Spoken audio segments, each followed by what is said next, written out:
Muy buenas noches a todos. Eh, Hoy día tenemos una nueva charla, ¿cierto?, de nuestro club, el Club Chile Fotográfico. Eh, Brevemente, antes de la charla, voy a aprovechar de comentarles que ya lanzamos nuestro segundo salón fotográfico. Voy a aprovechar de mostrarles los flyers. Acá está, para darles la información muy rapidito. Es el segundo salón nacional que tenemos. Organizado por nuestro club, con patrocinio de la Federación Chilena de Fotografía. También les otorga puntaje, ¿cierto?, para los que están en plan de sacar títulos para federación. Sí. El lanzamiento fue el 29 de mayo y se van a recibir las fotografías hasta el 29 de julio. El juzgamiento dice 9 de agosto, en realidad va a ser el 10. Y la notificación de resultados 9 de septiembre, primer catálogo 9 de octubre. Esas fechas probablemente también van a ser antes. Sí. Directora del salón, yo. Y el mail ante cualquier consulta, salonchilefotográfico@gmail.com, o si quieren me escriben por Instagram, no hay ningún problema. 4 categorías. En cada categoría pueden subir 4 fotografías, ¿ya? Importante señalar que en ninguna categoría está aprobado el uso de inteligencia artificial de ninguna manera. O sea, me refiero, no se pueden quitar elementos o agregar elementos con inteligencia artificial, sino, por ejemplo, clonando. ¿Por qué? Porque cada parte de la foto debe ser del autor, ¿ya? Si es fotomontaje, se puede, pero con fotografías del mismo autor. Esa parte es muy importante, ¿ya? Tenemos monocromo, color, paisaje natural o urbano, que este puede ser en color o monocromo. Siempre, para los que no saben, a lo mejor, lo que es paisaje siempre hay que tratar que sean fotografías medias amplias. Puede ser una ciudad perfectamente, como puede ser montañas o una planicie, no sé, ¿ya? Pero que sean más bien amplias. Y fotografía de viajes. La fotografía de viajes es básicamente lugares que, que, o bien a los que uno iría, no sé, me refiero a lugares representativos de un lugar, pero también pueden ser lugares que uno no necesariamente reconozca, que uno diga, ah, es esta el parte, pero que por su belleza a uno lo invitarían a ir de viaje. Claro, sí. Nuestro jurado, Luis Franqui de Argentina, Santos Moreno de España, Ajime Sanguinetti de Fotocine Club Valparaíso, de acá de Chile, Didier Gautier es de Francia, Jorge Chilipotti de Argentina y Luis José Vigil de España también. Sí, tenemos un jurado de primer nivel, muy, muy bueno. Sí, eso es. Ahora voy a dejar de compartir. Y bueno, indicarles, cierto, que la charla que tenemos ahora está dirigida por nuestro socio del Club Chile Fotográfico, Juan Rodolfo Lillo. Él está con nosotros desde el año 2024. Eh, Justamente yo ubicaba su trabajo desde el 2022 porque ha participado, yo creo que en todos los salones que se organicé, ya sea por federación como por el club, siendo siempre muy destacado, ganando premios. Tiene un maravilloso trabajo y realiza la técnica que va a explicar hoy día, que es el focus stacking, de muy buena manera. Así que te doy la palabra, Juan Rodolfo. Gracias, Loreto. Bueno, voy a comenzar esta charla, contarles un poco cuál va a ser la estructura de lo que vamos a hacer hoy día. Eh, yo creo que esta charla va a tomar unas 2 horas.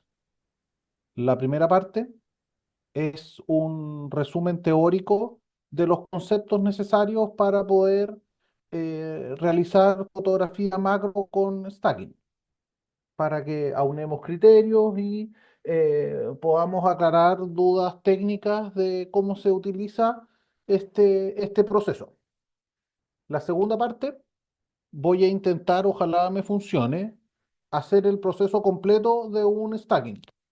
¿Ya? Eso significa que vamos a posicionar un sujeto, voy a intentar eh, transmitirles las soluciones que he encontrado a problemas que son eh, inimaginables, desde cómo iluminar un bicho que mide 3 milímetros hasta cómo poder moverle la antena a la mosca, porque ese tipo de, de- de desafíos son los que uno se encuentra en esta técnica.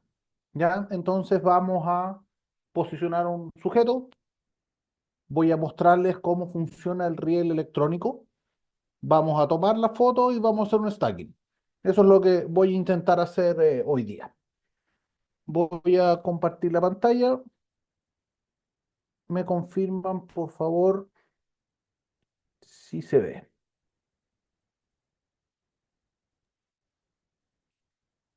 ¿Se ve bien? Ok. ¿Sí? Y Perfecto. se ve. Bien. Comencemos entonces. Como tengo la presentación en pantalla completa, no estoy viendo los chats por si tienen alguna pregunta, pero de hecho, si Loreto me permite cambiar un poquito la dinámica, eh, no tengo ningún problema en que me hagan las preguntas directamente con micrófono. ¿Ya? Me interrumpen y si eso está más adelante en la presentación, lo vemos en ese momento y si no, lo vamos respondiendo. Bien, comenzamos entonces. Esta, esta charla es una introducción al focus stacking. De ninguna manera creo que en una charla se puede resumir el proceso para que ustedes se vuelvan autónomos en focus stacking. ¿Ya? El focus stacking, si bien hasta magnitudes que yo diría que es de 12:1, es decir, sacarle fotos a cositas que sean de 1 centímetro o más, hay harta información. Pero para lo que se denomina el macro extremo, que para mí es cuando ya es inferior a 2:1, se vuelve muy complicado, porque los equipos son artesanales, las técnicas también van cambiando, entonces he intentado recopilar como los pedazos de información que he ido logrado desarrollando o aprendiendo de otros fotógrafos. Casi toda la información está en inglés. Es difícil encontrar información de focus stacking para macrofotografía en español, entonces hay como un pupurrí de cosas. Bueno, el focus stacking es una técnica que es complicada, que es avanzada y que tiene como objetivo lograr la nitidez total en una fotografía. Eh, Probablemente puede sonar complicado, pero al menos el proceso técnico yo considero que no es difícil. Si uno tiene la paciencia y la disciplina para hacer ciertas tareas, se puede conseguir a bajo costo lograr realizar focus stacking que son que a uno lo dejan contento, que a uno lo dejan contento. Lo difícil del focus stacking eh, es lo fotográfico, es lograr componer, es lograr iluminar, es decidir qué fondo voy a colocar o qué ángulo voy a usar. Eso siento que es más complicado que la técnica misma. ¿Ya? Entonces, los invito a que con lo que van a aprender hoy día se animen e intenten hacer el focus stacking, que que como dice esta primera diapositiva, no es solamente para fotografía macro, sino que se utiliza en otro tipo de fotografía. Por ejemplo, en la fotografía de paisaje. Más adelante tengo ejemplos de para qué usaría un focus stacking en una fotografía de paisaje, en fotografía de aproximación. Eso significa fotografía de detalle, eh, no necesariamente macro, pero por ejemplo una flor, una mariposa, ese tipo de fotografía también se beneficia con el focus stacking. Para la fotografía de producto también es muy utilizada y en general para macrofotografía cuya magnificación sea inferior a 2 es a 1 en su radio de magnificación. 2 es a 1, Rodolfo, sí, perdona que te dígame. interrumpa, ¿estás cambiando la diapositiva? No, Ah, ya, es porque están comentando acá si se la estaban cambiando porque no parecía. Está haciendo la introducción.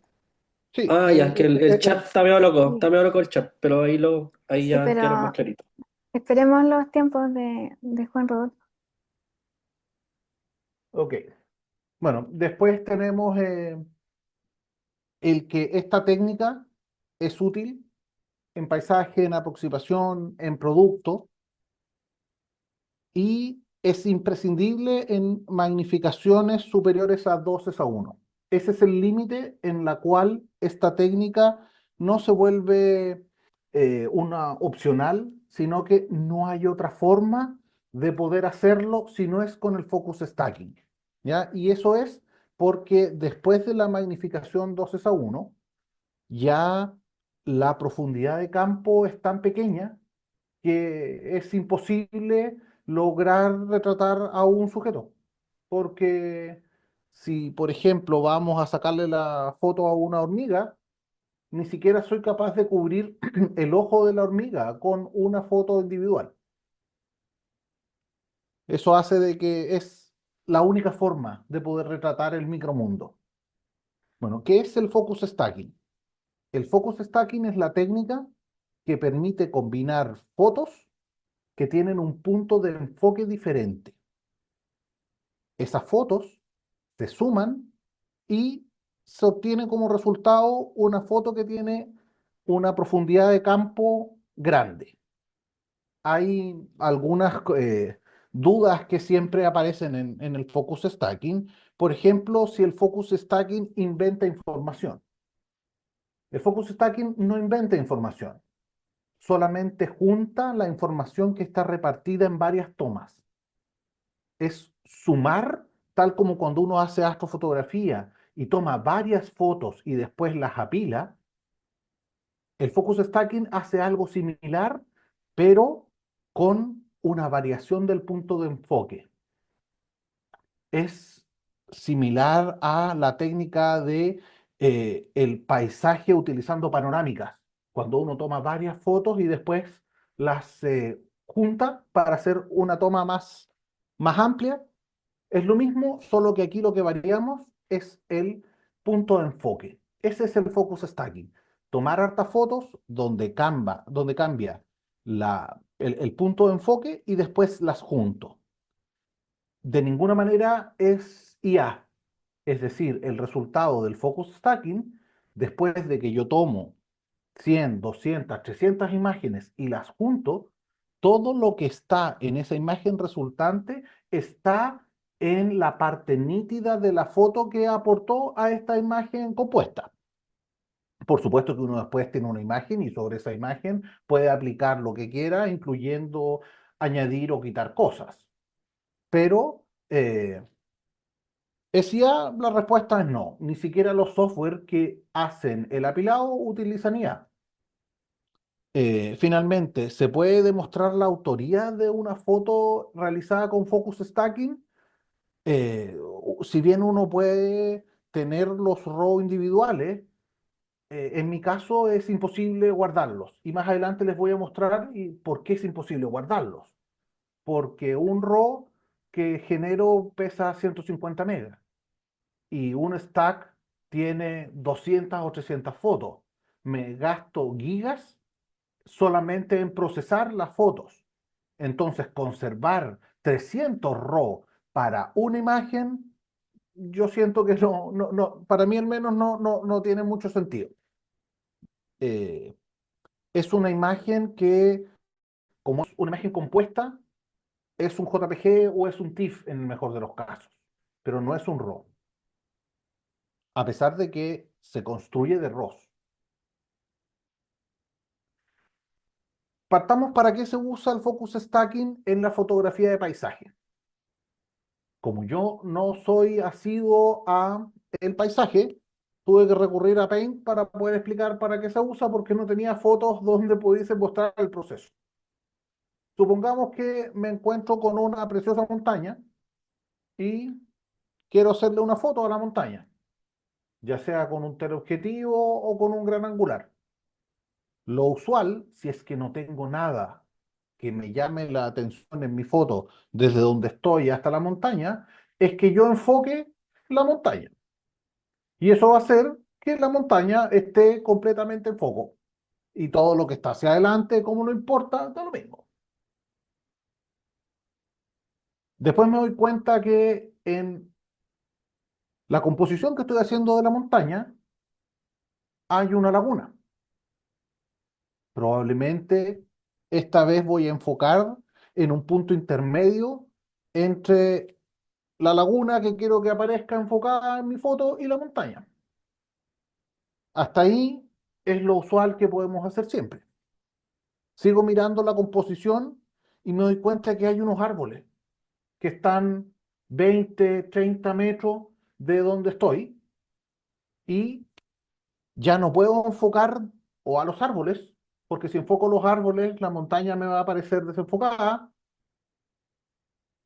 Tengo que buscar un compromiso de un punto medio donde poder enfocar y tener una profundidad de campo suficiente.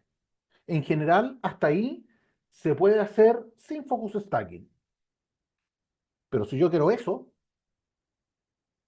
un sujeto que esté en un primer plano, que sea grande, que sea cercano y además que esté enfocada a la montaña, la única técnica fotográfica es realizar un focus stacking en la cual componga una imagen que sea el resultado de enfocar algo que está en un primer plano muy cercano, más una segunda foto a los árboles, más una segunda, una tercera foto hacia las montañas. Si yo quiero conseguir ese tipo de fotografías donde el elemento en el primer plano quiero que esté completamente nítido, rocas, por ejemplo, o estos sujetos cuando tengo mi paisaje amplio, pero quiero que parta desde una comunicación íntima, desde donde está la cámara hacia adelante, el focus stacking en esos casos es muy útil. ¿Para qué hablar de si quiero obtener una fotografía de una vía láctea, por ejemplo? Si quiero hacer una fotografía de una vía láctea, tengo que enfocar muy bien hacia las estrellas para que estén puntuales. Eso hace que normalmente ese foco esté un poquito antes de infinito. Si tengo un elemento que está en un primer plano, tengo que sacarle una foto, enfocándolo, y después componerlo junto con la segunda foto, que es este fondo que es a infinito. Entonces, para fotografía de paisaje, donde me encuentro que tengo un sujeto muy cercano en el primer plano y un sujeto que está en infinito, el focus stacking permite generar una imagen que tenga un grado de nitidez significativo desde inicio hasta fin. En la fotografía de baja magnificación, el focus stacking también es optativo, pero aporta al resultado. Con baja magnificación me refiero a que los sujetos sean de 2 centímetros hacia arriba. Lo más común son los honguitos, honguitos del porte de una moneda de 100 pesos o un poquito más grande. Esta fotografía, por ejemplo, es un focus stacking de baja magnificación. La ventaja del focus stacking de baja magnificación es que el equipo es suficientemente sencillo como para andar trayéndolo en la mochila y poder llegar a la casa con el stack completo. No necesito tener ningún equipo sofisticado para poder hacerlo. De hecho, este tipo de fotografías se consiguen con este juguete. Voy a ver si se alcanza a ver antes de que se difumine. Es un riel común y silvestre, pero que tiene la gracia de que está graduado. Acá abajo tiene una zapata, arca, entonces va directamente al trípode. Y atrás tiene esta perilla, que tiene la gracia que cuando la muevo, el riel se desplaza hacia adelante o hacia atrás. En una foto de baja magnificación como los hongos, un riel manual que cuesta 10.000 pesos en AliExpress es más que suficiente para poder hacer el movimiento de que el foco vaya moviéndose, acercándose al sujeto. Hay cámaras que lo hacen de manera automática, es decir, que tú estableces un punto de inicio y le indicas una distancia y una cantidad de fotos. Eso, por supuesto, es mucho más cómodo. Pero si uno no lo tiene, con ese tipo de rieles que les mostré, que son muy baratos, se puede hacer sin ningún problema. Yo lo he hecho un montón de veces y los resultados son muy satisfactorios.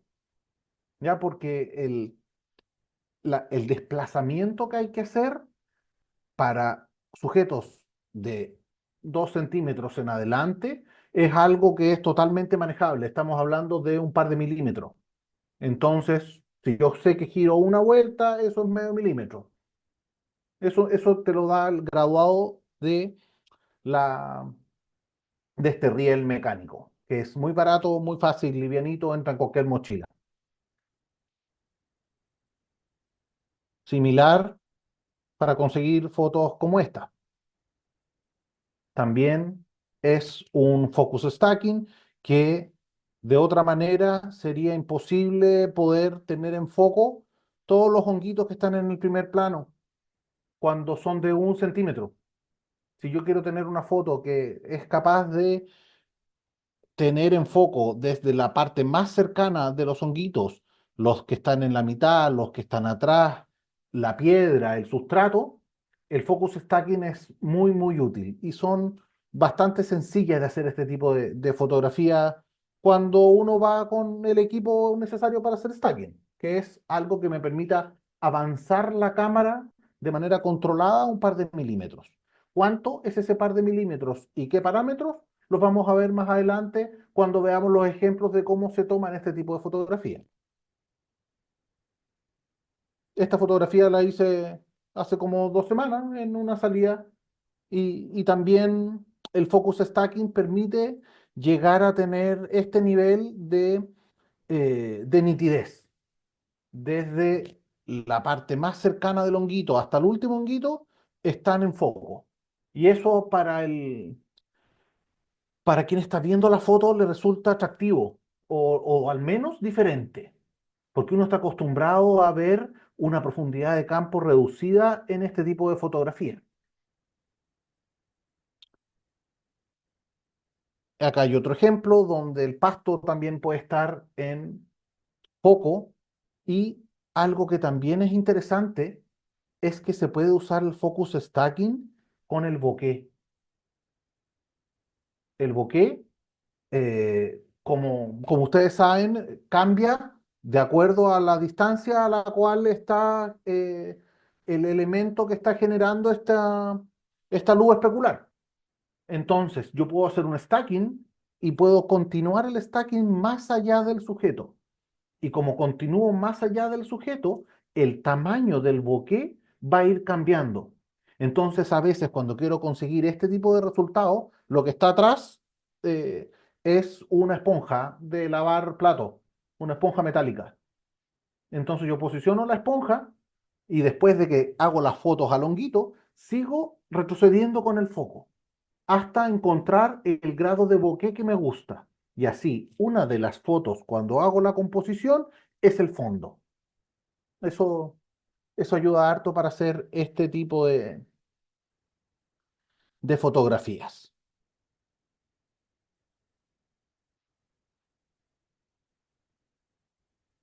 Recuerden de que no estoy mirando el chat, entonces si hay preguntas, no hay problema en que las hagan por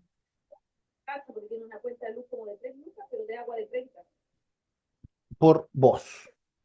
Bien, aquí tenemos el ejemplo donde la realización del stacking es imprescindible, porque la profundidad de campo es tan pequeña que si no hago un stack, no tengo cómo lograr un sujeto, aunque sea un sujeto pequeño, nítido. Por ejemplo, esto es una hormiga. Estas son cabezas de hormiga. Esta cabeza de hormiga debe medir 2 milímetros. La profundidad de campo, cuando se trabaja a este nivel de magnificación, ya no puede ser manejada con un riel como el que les mostré al principio. Este riel, si se fijan a ver, si logro que se enfoque, la graduación que tiene es en milímetros. Es decir, cada una de las rayitas es 1 centímetro y tiene la graduación dividido en 10, que son los milímetros que tiene 1 centímetro. El tamaño, que también les voy a mostrar después cómo se calcula, cuánto tengo que avanzar dependiendo del equipo que tengo, de mi óptica, es del orden de las micras. Una micra es una millonésima parte de 1 centímetro. Entonces, cuando vamos a sacar una fotografía a este nivel de magnificación, el tamaño entre foto y foto es normalmente entre 30 y 50 micras. Para que se hagan una idea, 50 micras es un pelo delgado de un anciano. Así de delgadito es lo que uno se imagina que es como lo más chiquitito, lo más delgado, es la tercera parte de una hoja de cuaderno vista de canto. Es algo tan pequeño que es imposible moverlo a mano. Existen rieles que se llaman los rieles micrométricos que permiten hacer una graduación de a 10 micras. Y en general para este tipo de magnificación se utilizan 30 micras. Entonces es posible hacerlo de manera manual. Son equipos de precisión, no son baratos, y entre comprar un riel manual respecto a comprar un riel electrónico, la diferencia yo siento que no es tanta. Y el riel electrónico tiene un montón de ventajas que vamos a ver más adelante. Estos son el tipo de magnificación que se consigue cuando se trabaja con stacks de, de alta magnificación. Para hacer este tipo de fotos es necesario hacer de 200 a 300 fotos individuales, cada una separada por 1/3 del ancho de una hoja de cuaderno, cada una separada por la mitad de un pelo humano. Esa es la distancia que hay entre foto y foto, como no estamos acostumbrados a esa escala, parece algo insignificante, pero más adelante les voy a mostrar una serie de estas 300 fotos y vamos a poder comparar cuánto va avanzando el punto de foco, porque uno lo va viendo y es bonito eh, cómo va revelándose la imagen a medida que uno la va sumando. Y así, hay fotos que son, yo siento impresionantes, cosas que no se me ocurriría que yo pudiera ver a través de mi cámara este tipo de sujetos. Esto es una araña saltarina, estas son estas arañas chiquititas que miden menos de 1 centímetro y podemos verle hasta los últimos pelos que tiene abajo de los ojitos, sus pestañas. eh, Todo esto se puede hacer con esta técnica. Juan, Hernán, ¿sí? ante todo, ya las tres fotos que he mostrado ya son impresionantes el nivel de detalles que has captado. Eh, la pregunta, a lo mejor lo vas a tratar después, pero para que no se vaya la idea. Eh, todos estos bichitos, las hormigas son súper inquietas, las arañas, saltarinas también. ¿Cómo trabajas con el factor movimiento? Porque, ¿cómo haces esta selección? Hay dos formas. La forma cruel, que no la uso, La idea es no. la idea no, la idea es respetar a estos seres. La forma cruel es que los metes al refrigerador. Ya. Los metes al refrigerador, eso enlentece su metabolismo y puedes manejarlo. La forma no cruel es recoger los muertos. De hecho, todas las fotos de los insectos que ustedes han visto hasta ahora son de insectos muertos que he encontrado cuando voy al cerro. Eh, Está la muerto. cantidad de... Están todos muertos. No, es imposible hacerlo de otra forma. O al menos para mí es imposible. Porque necesito posicionarlo, necesito que esté sin moverse durante 30 minutos. Eh, Ok. Entonces lo que hago es que cuando estamos en primavera, tú vas y encuentras infinitos bichos muertos. O sea, encontrar bichos muertos es muy sencillo. Es cosa de mover la tierra, de mover lo que sea y vas a poder encontrarlos. También hay acuerdos que hago, por ejemplo, con entomólogos, que ellos recolectan especies con redes de captura, con elementos de entomología para eh, generar imágenes que de otra forma son imposibles de conseguir para hacer estudios, para describir las especies que tienen un valor biológico. Por ejemplo, la foto que venía ahora, esta, esta es una abeja joya, que es una abeja nativa chilena. Y en general es difícil encontrar, incluso en la academia, este tipo de imágenes con este grado de mezcla entre arte y ciencia.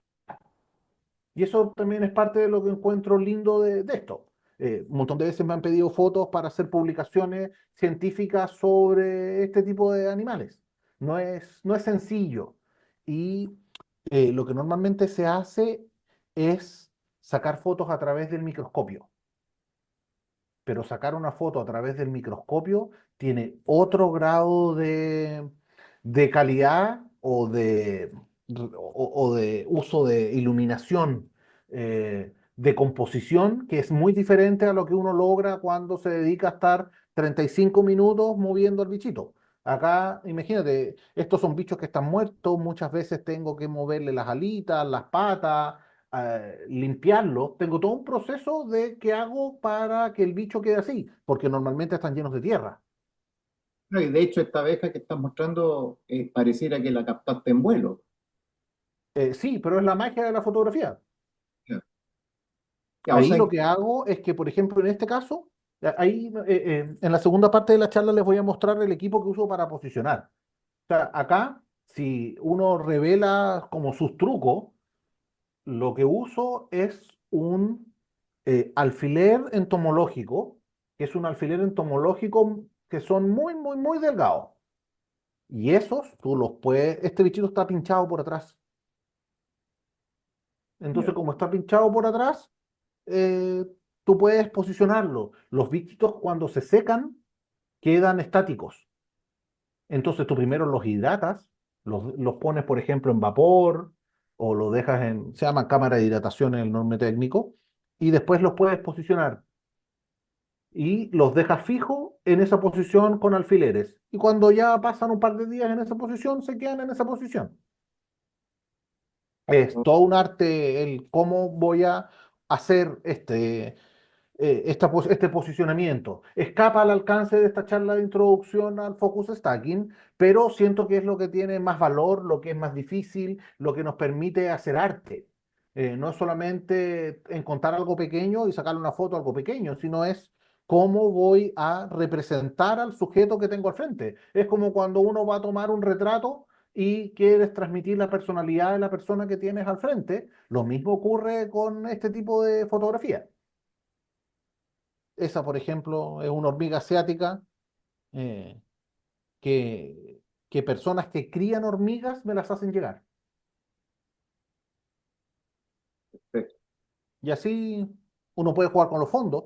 Ese, por ejemplo, no es que sea un fondo digital hecho en Photoshop, sino que este es un fondo que yo les pongo con tarjetas de colores, que son tarjetas del porte de una tarjeta de crédito, pero es más que suficiente porque el bicho mide 1 centímetro.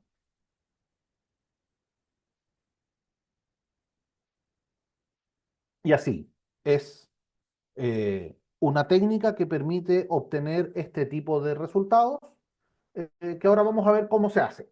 Ya vimos entonces que para la fotografía de paisaje es útil, no es imprescindible, pero es útil si yo quiero meter el primer plano.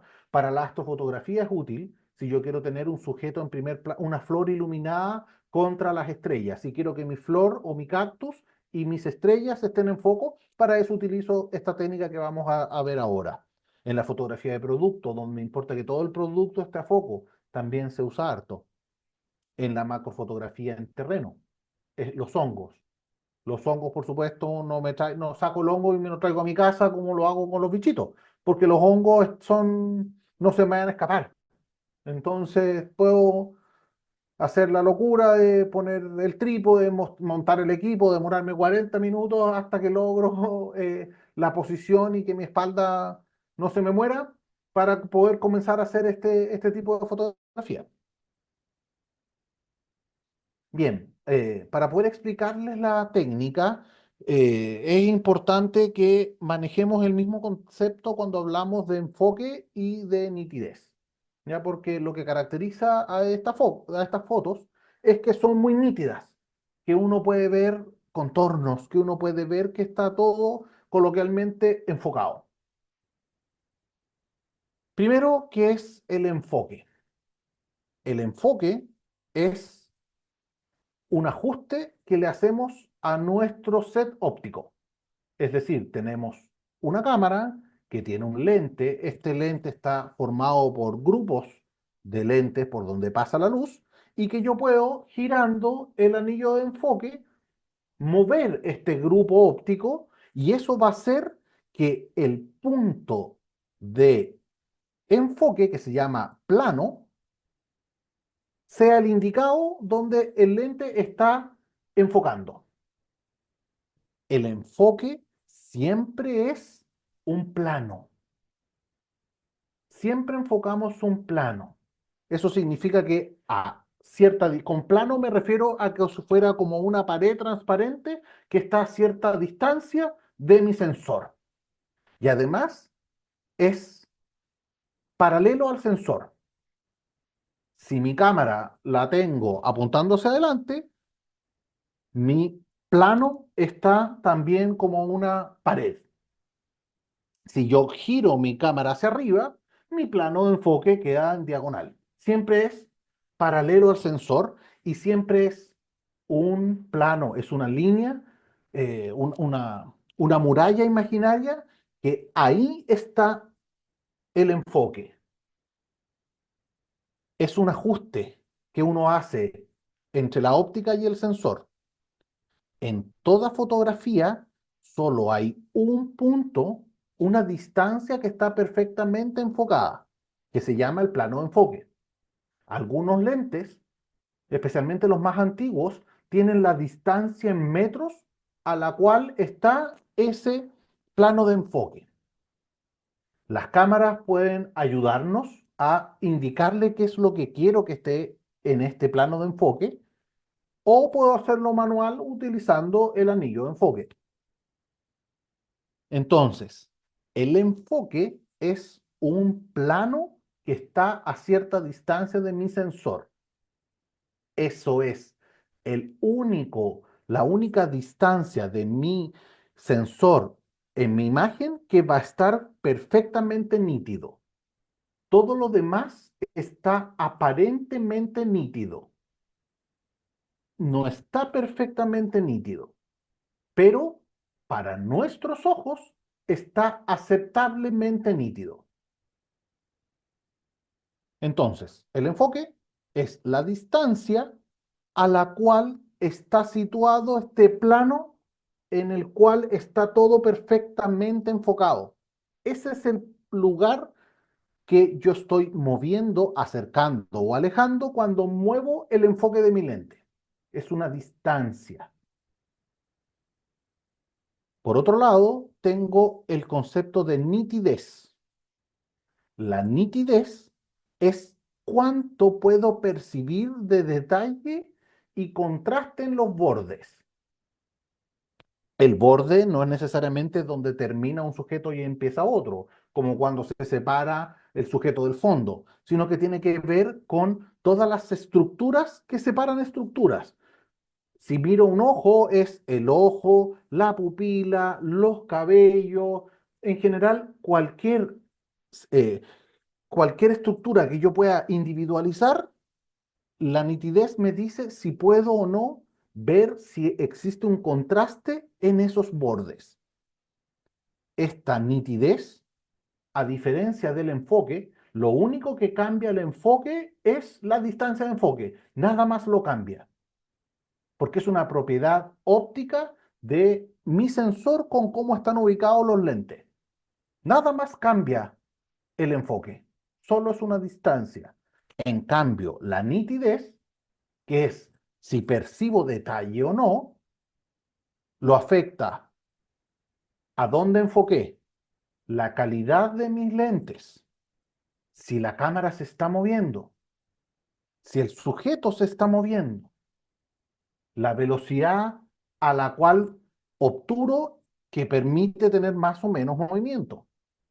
Incluso el procesamiento digital realza los bordes.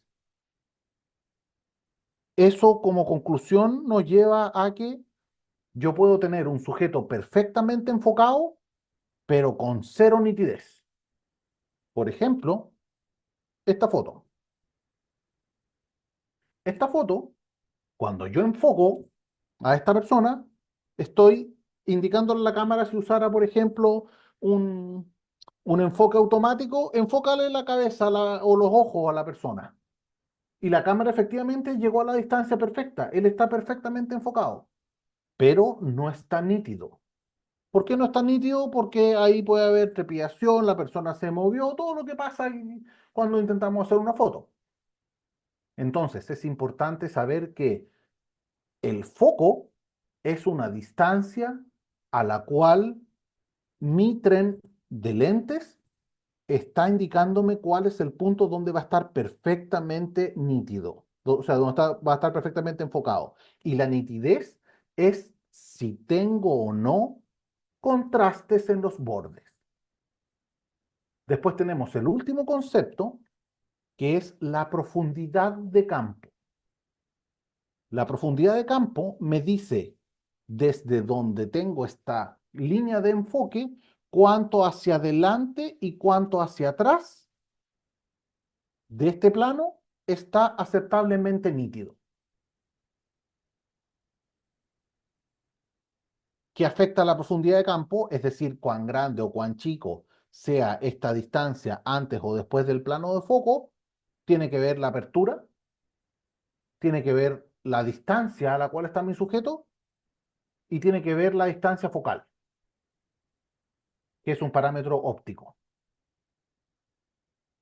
En resumen, el enfoque es la parte que está ajustada para verse nítida moviendo el anillo de enfoque. Es una distancia y es un plano que yo acerco o alejo moviendo mi anillo de enfoque. La nitidez es cuán claros o definidos son los detalles de lo que estoy capturando. Y finalmente la profundidad de campo me indica desde dónde hacia adelante y hasta dónde hacia atrás va a estar nítido de acuerdo a mi enfoque y a las propiedades de a las propiedades ópticas que tenga mi cámara en ese momento. ¿Cómo puedo aumentar la profundidad de campo? Lo primero que le afecta es el diafragma.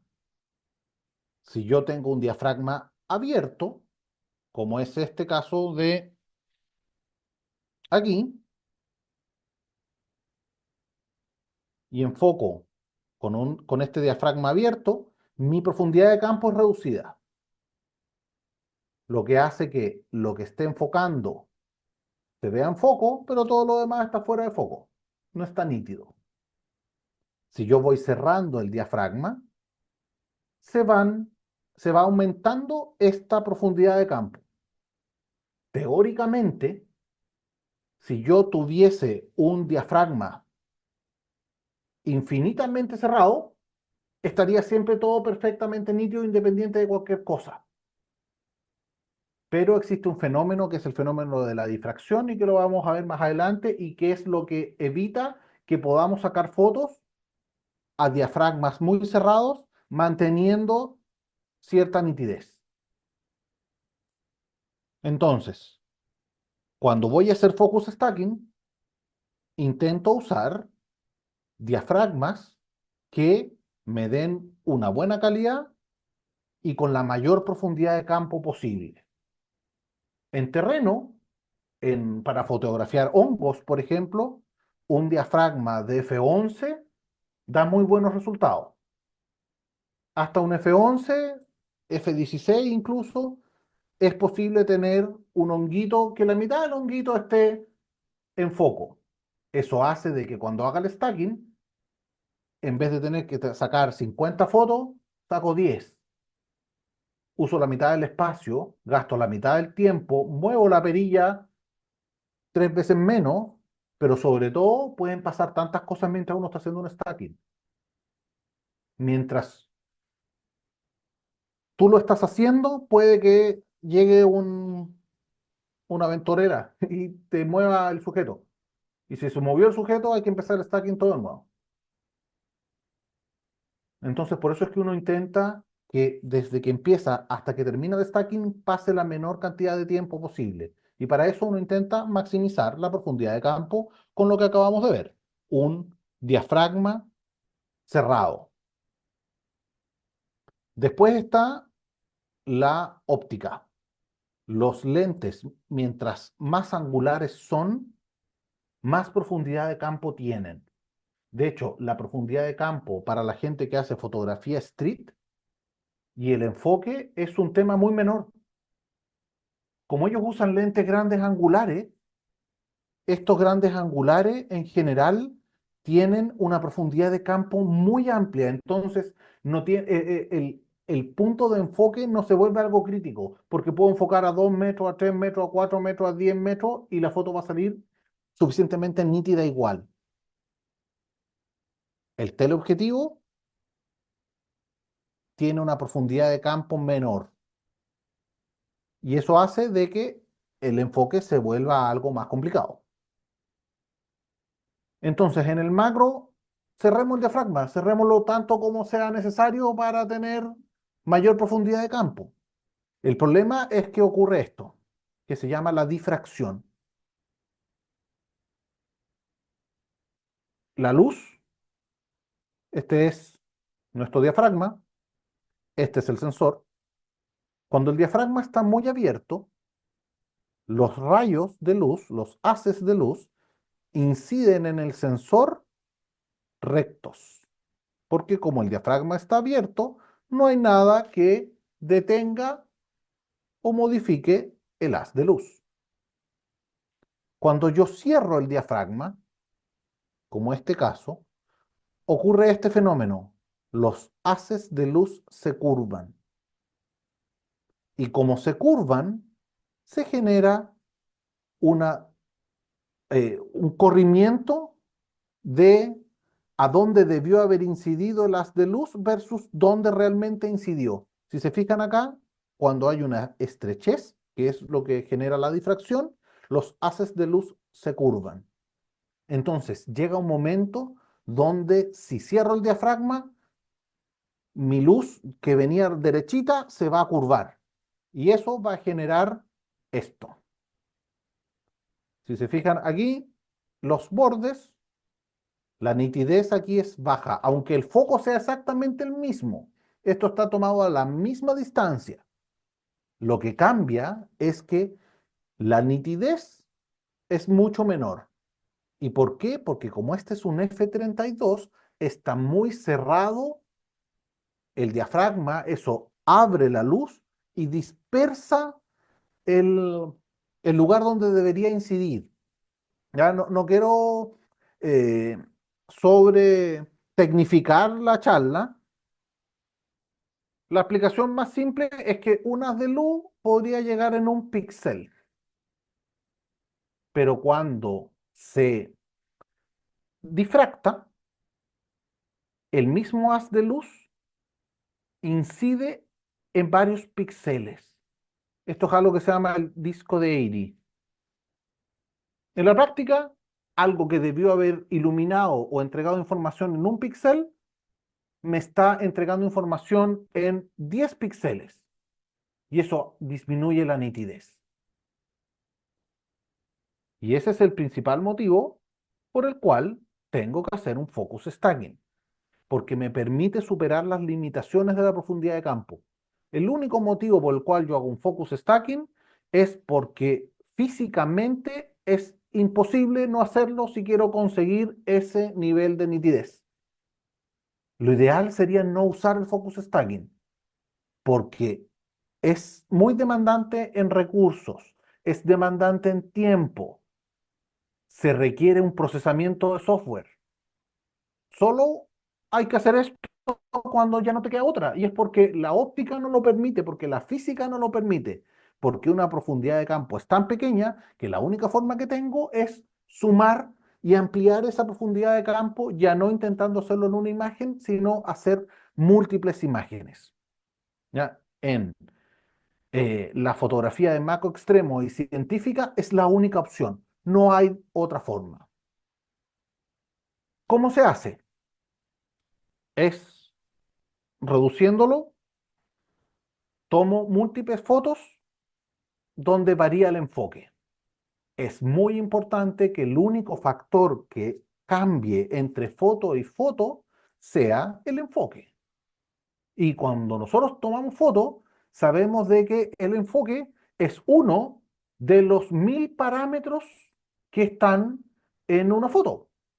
Hay muchos que nosotros podemos controlar simplemente colocando la cámara en manual. Yo sé de que no va a cambiar la velocidad, que no va a cambiar mi diafragma, que no va a cambiar mi balance de blanco, pero si uso algún automatismo intentando hacer un focus stacking, eso es receta de desastre, porque si cambia algo, cuando después el software intente combinar las imágenes, no lo va a poder hacer. También hay factores que no dependen de nosotros que pueden arruinar un stacking. Por ejemplo, la iluminación. En un stacking, si cambia la iluminación, ya sea algo general o que pasó una sombra y que esa sombra le hizo de que ese honguito en alguna de sus componentes esté más o menos brillante, eso también arruina todo el stacking. Una de las como consejos que he logrado eh, interiorizar es que mis stacking los hago siempre en la sombra, siempre, porque la sombra hace de que yo ilumine. De hecho, si el sujeto está al sol, lo que hago es que pongo un reflector encima o uso un difusor o algo que genere sombra y sobre la sombra ilumino con lucecitas chiquititas. Mi luz es iluminación continua. Al principio intenté hacerlo con flash, porque el flash tiene la gracia de que congela. Un disparo de flash a baja potencia es como si nuestro obturador disparara a un 20.000avo. Para dispararle a los insectos en foto única es un sueño, porque todas las fotos jamás van a estar trepidadas, porque estamos obturando a un 20.000avo. Aunque yo dispare, aunque la cámara esté configurada para disparar a un 30avo, por ejemplo, si el ISO es bajo, si el diafragma es un poco cerrado para aumentar la profundidad de campo, el flash congela, porque el destello dura muy poco y durante todo el resto del tiempo la luz que entra es tan poca que no ilumina nada, no llega, no llega al sensor. El problema que tiene el flash cuando uno hace stacking de 100, de 200, de 300 fotos, es que la batería de un flash dura 300, 400, 500 destellos. Y no todos los flashes están pensados para disparar cada un segundo un flashazo. Y eso hace de que tú dejes programado la cámara para que saque las 200 fotos, empieza el stack a funcionar y por algún motivo el flash, por ejemplo, cuando está caliente, decide no disparar. O no todos los flashes son suficientemente constantes con la luz. Los flashes ustedes saben que no tienen una unidad de medida, sino que es un cuarto de potencia, un tercio de potencia. Eso es potencia, pero no es una cantidad de lúmenes que tenga. Entonces tú configuras un flash a cierta potencia o a cierta fracción de la potencia que tiene, inicias el stack y si en alguna de esas fotos el flash decidió no disparar o el flash disparó más o menos luz, el stack también se va a arruinar. Por eso prefiero utilizar luz continua. Finalmente, teniendo todas esas fotos, genero una imagen que está completamente enfocada. ¿Qué se necesita como equipamiento básico para hacer un focus stacking? Lo primero es tener una cámara que sea capaz de tener control manual, porque tengo que asegurarme de que la cámara no va a intentar enfocar entre foto y foto. Tiene que tener el foco configurado en manual, en que no va a variar la exposición, en que no va a variar el balance de blanco porque está configurado en automático. Tengo que dejarla en manual para establecer los parámetros que voy a necesitar. Como los movimientos son hacia adelante en general, siempre son, en este sentido, acercándome al sujeto, se necesita una base estable o trípode. Eso independiente de si es en estudio o en terreno. Algo que me permita avanzar por foco. Esa es la técnica común en terreno. Avanzar por foco significa de que tengo mi cámara quieta y es el foco el que yo lo voy avanzando un poquito. En fotografía de estudio de alta magnificación ya es imposible hacer avance por foco. De hecho, los lentes que están concebidos para macro extremo no tienen anillo de foco. No se puede enfocar porque ellos se enfocan siempre a la misma distancia. Los lentes, los objetivos de microscopio y los objetivos de macro extremo para cámaras solo tienen un anillo que lo que cambia es la magnificación, pero la distancia del plano focal es siempre la misma. Yo no puedo cambiarla.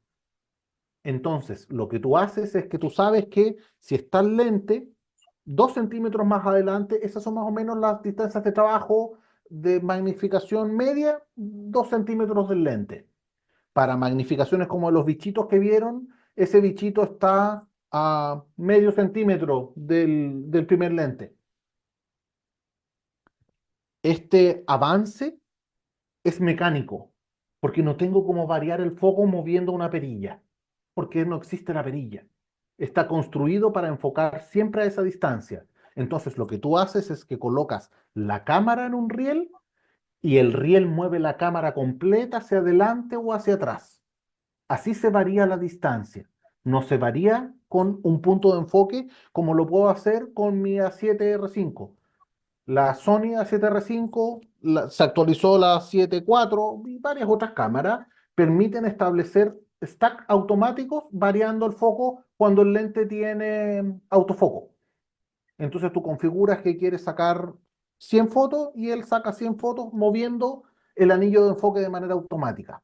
¿Ya? Eso a alta magnificación no se puede porque simplemente los lentes no tienen anillo de enfoque. Y finalmente se necesita un software capaz de juntar las partes líquidas de una foto. Interesante. Eh, existe software dedicado. Serene y Helicon son los más usados. En la parte cuando lo hagamos en vivo vamos a usar el que yo uso, que es Serene, y les voy a mostrar además por qué uso Serene. Y también se puede hacer con Photoshop.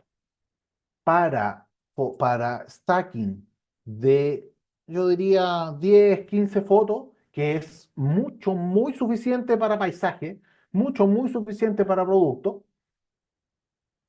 Photoshop lo hace sin problema. Pero para stacks de 40 hacia arriba, si ustedes le colocan 40 RAW e intentan hacer un apilamiento con Photoshop, Photoshop se va a reventar y va a estar ahí 3 horas haciendo lo que tiene que hacer. Y esas 3 horas se transforman en 10 minutos con un software especialista como Serene o como Helicon. ¿Cómo se hace? Monto la cámara. Eso significa ponerla en el riel. Y configurar los parámetros manuales. No tiene ninguna ciencia. De verdad, esto no tiene ninguna ciencia. ¿Cómo configuro los parámetros? Primero, como puedo sacar tantas fotos como quiera, Lo que hago es que buscas el diafragma en la cual la calidad óptica de lo que sea que tengas como objetivo sea mejor. Eso se puede ver en las tablas referenciales de los fabricantes, o hay páginas que se dedican a buscar el rendimiento del punto dulce de los objetivos, o si no, lo pueden hacer ustedes mismos. Como es su objetivo, hacen una foto a f2.8 o lo que tenga como mayor apertura y después van cerrando. Y empiezan a tomar una foto, otra foto, hasta que se den cuenta que empieza a aparecer la difracción. Y ese es el mejor punto. Como la iluminación es continua, uno puede ver cómo está quedando la foto en el Live View. Tú lo que haces es que mueves los parámetros de velocidad para hacer una exposición con el ISO que te sientas cómodo con tu cámara. Si vas a iluminar en tu casa, yo uso ISO 320 en mi cámara. Si estoy en terreno, puedo que use un poquito más porque ahí las situaciones un poco menos controladas, pero básicamente un ISO bajo para generar poco ruido, velocidad suficiente para tener una exposición correcta y diafragma el que me dé la mejor relación entre profundidad de campo y evitar la difracción. Y el software que se usa para fusionar las imágenes. La serie de imagen una con la otra lo pueden conseguir variando el anillo de enfoque en el caso de la foto de paisaje. Si estamos en este paisaje donde quiero que aparezca el cactus, que lo tengo a 30 centímetros y la Vía Láctea atrás, simplemente tomo una foto donde enfoco al cactus. Después, sin mover la cámara, por supuesto, muevo el anillo de enfoque hasta enfocar un plano medio o las estrellas directamente, saco mis fotos, revelo mi foto de Vía Láctea y después esa foto revelada de Vía Láctea le hago un stacking para la foto con el primer plano del cactus. Y con eso van a tener una preciosa foto enfocada desde los 10, 15 centímetros o lo mínimo que les dé su objetivo con este elemento que está en el primer plano y además el fondo. Si lo van a hacer con los honguitos, entonces colocan la cámara, utilizan el riel, mueven el riel o enfocan, como prefieran, hasta el punto más cercano que quieren que esté en foco. Y ahí es donde entra la creatividad y lo lindo. Yo puedo decidir que el foco empiece en el pasto, que está un poquito más adelante del hongo, o quiero que empiece donde está la parte más cercana del hongo, o quiero la ramita, o quiero una gota de agua, o lo que sea. Eliges ese punto y después tomas la foto, giras la perilla. ¿Cuánto lo giras? Lo que la calculadora te diga que tienes que girarlo. Ya yo les voy a mostrar cuál es la calculadora y cuáles son los parámetros que tienen que tener, porque cada una es diferente, depende de qué magnificación tienen y de qué F decidieron usar.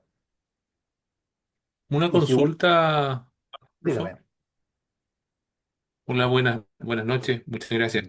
Eh, Cuando mencionas de que se cambia el punto de enfoque, por ejemplo, en la foto del cactus y el fondo de las montañas, tomas el plano de enfoque en el cactus, tomas la otra foto en las montañas, con el plano en las montañas o en el fondo. Eh, a veces, dependiendo de las ópticas, se cambian un poco los encuadres. Pregunta, ¿de estos se encarga el software de procesamiento de recortar bien el borde para que esto no se note o cómo? sí, de eso se Gracias. encarga el software de stacking. En el Ya. caso de la fotografía de paisaje cambia un poquito el encuadre. En el Ujú, caso de los hongos, cambia bastante el encuadre. Yo diría que pierdes un 10% por lo menos del borde, lo vas a perder. ya. Y lo vas a perder Ujú, porque cuando vayas cambiando el punto de enfoque, las cosas cuando se van desenfocando se van ampliando, ujú. van como engordando, van creciendo. Y cuando vas enfocando, se Ujú. van comprimiendo hasta que llega a su punto. Y como tienes que encontrar Perfecto. uniendo fotos que están El calce. todas como el calce, como en su menor grado como de distorsión, pierdes como un 10% por cada lado de la foto en la foto cuando es Final. macro, sí, foto final de macro de un honguito. Si estamos hablando de Perfecto. las hormigas, por ejemplo, para recorrer desde la mandíbula hasta la primer par de patas, vas a perder un 30 o un 40%. Es mucho más. De hecho, es tanto que si tú empiezas, y aquí lo vamos a ver con un bichito, yo voy a empezar a mover el riel y cuando haya recorrido la mitad de la cabeza, todo el cuerpo que estaba atrás va a haber desaparecido completamente. Se difumina porque está tan Ok, desenfocado que empieza a crecer, a crecer, a crecer y se pierde completamente. Pero ok. no, O sea, tranquilo porque el encuadre entonces es una consideración previa que hay que hacer para hacer sin este duda, recorrido. sin duda. Y Ya. ahí lo más fácil es que le des harto aire. Ah, perfecto. Y después sabes que cuando Gracias. hagas el stacking vas a perder entre el 10 al 40% de la foto al hacer el stacking. Eso en términos generales, por supuesto, va a depender de cuán profundo sea el stacking. Mientras Ya, más muchas gracias, muchas profundo, gracias. más pierdes. Bien, los errores principales. Eh, pucha, yo los cometí todos y todavía los sigo cometiendo porque soy medio torpe. Pero he gastado puta, una hora en posicionar la abeja con las alitas y que esté todo perfecto. Me paro a tomar un vaso de agua, me siento, toco la mesa y se me movió todo, weón. O se soltó el, este pin entomológico. Viendo a los gurús de los que hacen esto, aprendí a pegarlos con la gotita. Eso creo que es un buen tip. En vez de simplemente clavar al bichito, antes de clavar el bichito, mojo ni siquiera es una gota de la gotita, es un raspadito de la gotita, atravieso el bicho y eso hace que no se mueva ya, no más. Pero si se mueve la mesa, si se mueve la base que uso para posicionarlo, porque el movimiento es tan sutil que lo hago con rieles. Tengo un riel que es solamente para mover de arriba a abajo, otro riel que solamente es para mover de izquierda a derecha, porque si no, la precisión es imposible. Por ejemplo, cuando voy a posicionar las patitas, no lo hago con una pinza, lo hago con aire. Con la misma pera con la que limpiamos el sensor o los objetivos, tú le tiras aire y eso va moviendo las extremidades del bicho. Es muy sutil y, y hay movimiento. Hay tantas fuentes de movimiento que estás haciendo el stacking después de haber posicionado las cosas y a tu señora se le ocurre prender la lavadora. Ahí empieza a vibrar el piso, que son microvibraciones. Yo creo que cada grado después del 2 por de magnificación aumenta exponencialmente los problemas. El aire acondicionado, incluso la temperatura de tu propia iluminación. Si tú tienes foquitos que son foquitos LED que están a 10 centímetros del bicho, y el bicho empieza a secarse porque las luces generan calor, a pesar de que son luces LED, eso provoca que se empiecen a expandir ciertas articulaciones.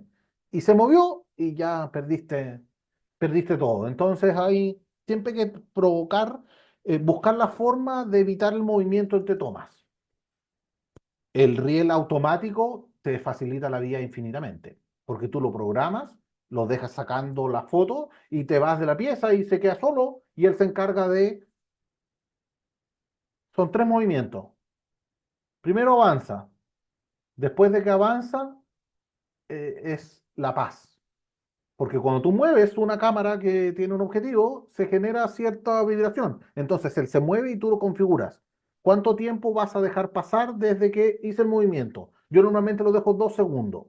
Entonces se mueve, espera 2 segundos, dispara, avanza, espera 2 segundos, dispara. Y todo eso lo hace el riel de manera mágica y automáticamente. Tú no tienes que estar apretando el disparador entre toma y toma. De hecho, si van a hacer focus stacking a mano con el riel, es importante que usen un disparador o el timer. Yo no tocaría la cámara. porque incluso el apretar el obturador genera una microinclinación que después va a complejizar las cosas. Saltos muy grandes en enfoque, ese también es un problema. Si uno calcula mal cuánto tiene que avanzar entre foto y foto, puede que te quede espacio no cubierto con nitidez. Y eso arruina un stack. Y finalmente, la tentación de querer usar aperturas muy cerradas hace de que se genere difracción y eso hace fotos no nítidas. Como consejos prácticos, siempre usar un enfoque manual y asegurarse de desactivar el foco automático. Hay algunas cámaras que intentan enfocar entre foto y foto. Eso tiene que estar desactivado. Idealmente no tocar la cámara entre cada una de las fotos. Asegurarse de que los parámetros no van a cambiar y calcular bien la superposición entre planos. Aquí les voy a mostrar un proyecto de Serene. Serene es el software que se usa para hacer el apilamiento, para que veamos cómo operan estas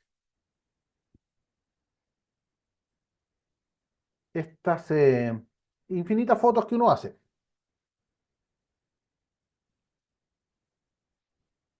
Voy a abrir el proyecto.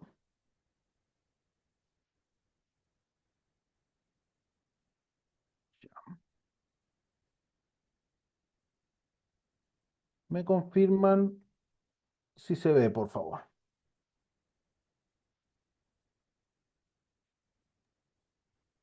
Sí, se ve. Bien. Aquí tengo la salida que hice el 9, hace un par de días. Cuando saco las fotos, mi cámara las agrupa cada stack en su propia carpeta. Esta foto de este hongo que vamos a ver, hoy día me está usando 56 gigas. O sea, tengo 56 gigas para una foto. Ni siquiera la he terminado, pero necesito guardar. Imagínense si guardara 56 gigas, lo ropa después de mostrar la autoría. Imposible. ¿Por qué hay 56 gigas? Estas son las fotos originales. Cada foto pesa 150 megas. Como son fotos que tomo en terreno, uso un ISO más alto de lo que me gustaría. Entonces, los paso por el eliminador de ruido de Lightroom. Cuando pasa por el eliminador de ruido de Lightroom, la foto que pesaba 150 megas ahora pesa 192 megas, porque genera un DNG aparte. En mi flujo de trabajo, tomo las fotos, les paso el eliminador de ruido a todas y después hago el stack. No hago el eliminador de ruido en el stack ya apilado, sino que lo hago en cada foto individual. Cuando llego de una salida como esta, que hice 15 stacks, el computador puede estar trabajando con facilidad 2 días. Y que está ahí, procesando, procesando, procesando, y cuando llego después del trabajo, ya está avanzado o terminado. Pero está generando esta versión como mejorada de Lightroom, que es botón derecho, mejorar foto, aplicar reducción de ruido, eh, hartas horas. Después exporto estas fotos. Estas fotos son TIFF. Si quieren conocer el flujo, tomo las fotos, los RAW. Esos RAW pasan por el eliminador de ruido.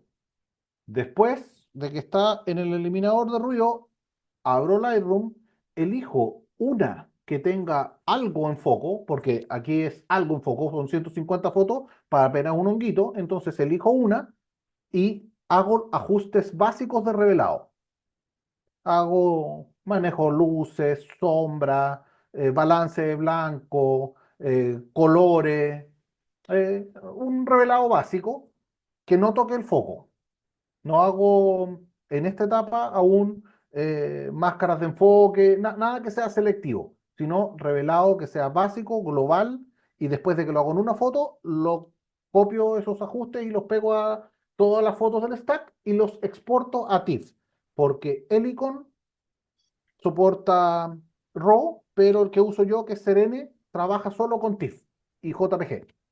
Entonces están los TIFF y estos TIFF pesan 220 megas cada uno. Y esto es el insumo que le entrego a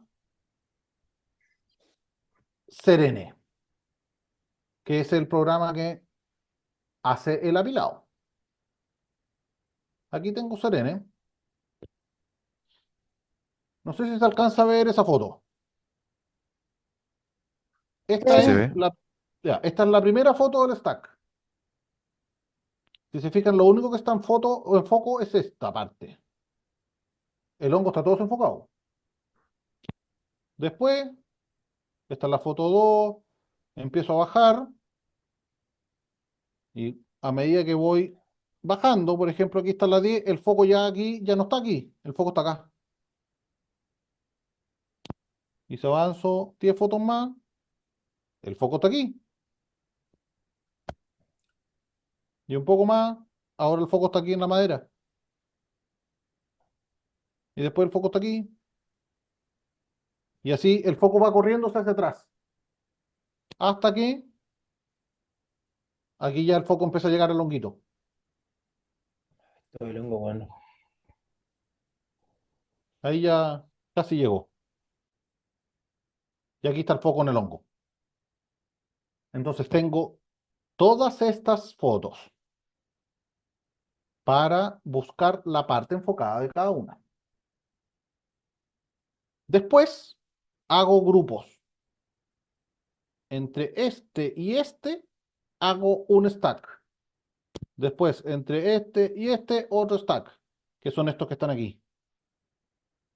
Y tengo 7 resultado final, que es la suma de pedacitos. El objetivo de tener la suma de pedacitos es que después es más fácil sumar los pedacitos que sumar cada foto individual. Esta es una característica que tiene Serene, que no tiene el icon, y que hace de que sea mucho más fácil después resolver los problemas propios de hacer un stack.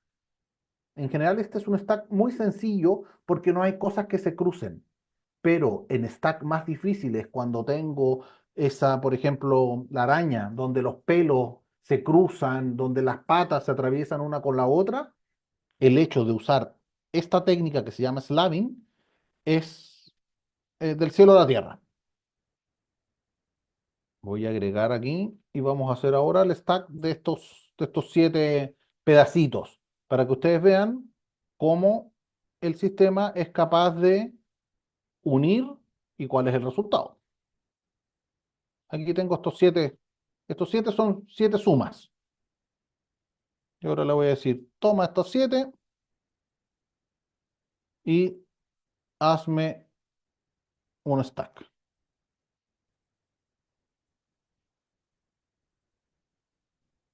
Y aquí empieza a trabajar. Esto como son solo 7 fotos, eh, es bastante rápido. Como tengo Zoom y estoy compartiendo pantalla, está un poco más lento, pero va a conseguirlo. De hecho, acá ya se nota que está en foco y está empezando a aparecer el foco acá. Esta imagen se está construyendo en tiempo real. Está sumando las fotos y ahora el foco está aquí. ¿Se fijan cómo ahora tengo todo esto en foco? Y ahora apareció hasta acá. Y aquí está empezando a aparecer el hongo.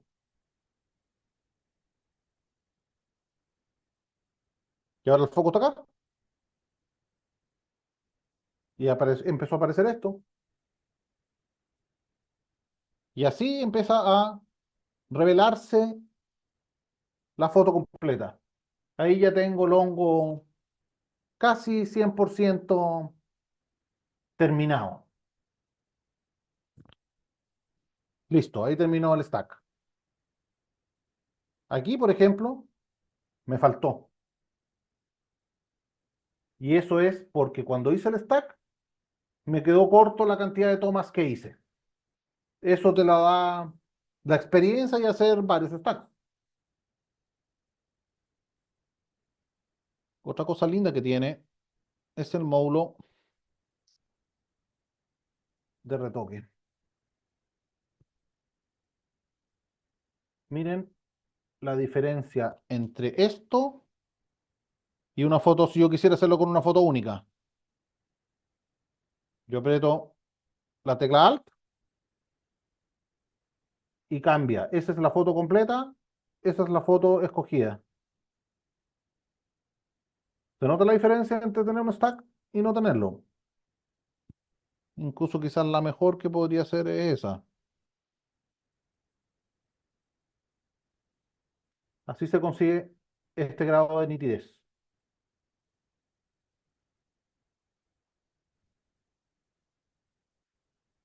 Después uno puede resolver de manera manual utilizando el módulo de retoque, que también tiene Serena a diferencia del icono, que me permite escoger qué parte de una foto quiero copiar a otra foto, conservando los detalles.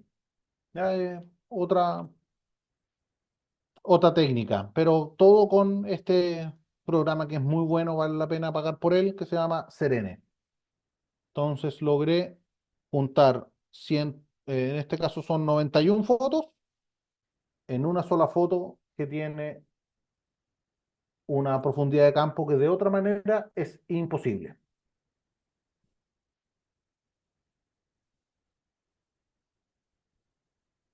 Vamos a cerrar.